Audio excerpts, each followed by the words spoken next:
Welcome back to another edition of A Glass from the Past. Today I am drinking not just a special beer, but this is kind of a once-in-a-lifetime kind of beer. This is, you may have heard of it, you may not. It's called Thomas Hardy's Ale. It's from the UK, and this one in particular is made at the Eldridge Brewing Company. For a period of time, this beer was brewed at different companies, but this is the one it's most well known by now. Don't know if you caught it, but it says right there, this is from 1995. So now what's interesting about that, 95 is now 26 years ago, and what this says right here on the bottle, I'm going to read it verbatim.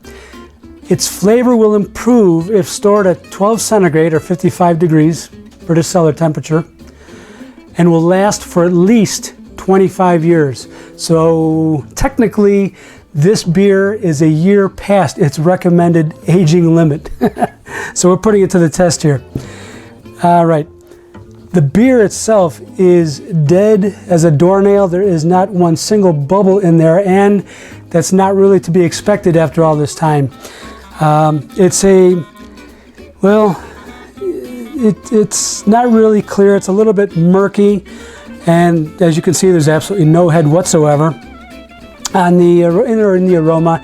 It's rich chocolate.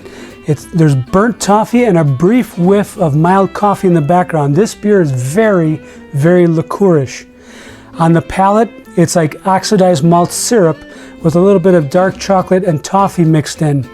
There's even a hint of some old coffee, and I get to use this cool word, umami. All right, so yeah, it means savory in Japanese.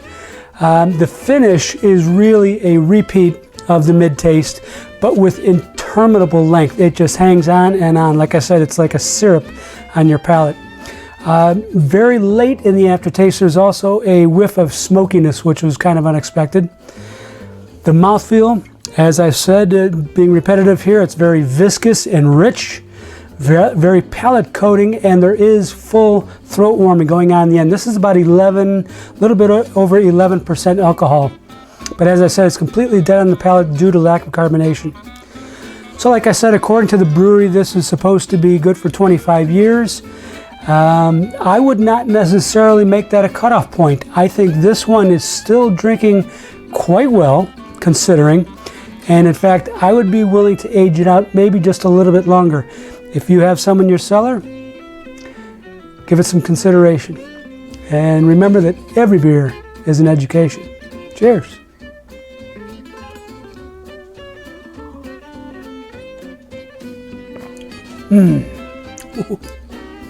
Good stuff.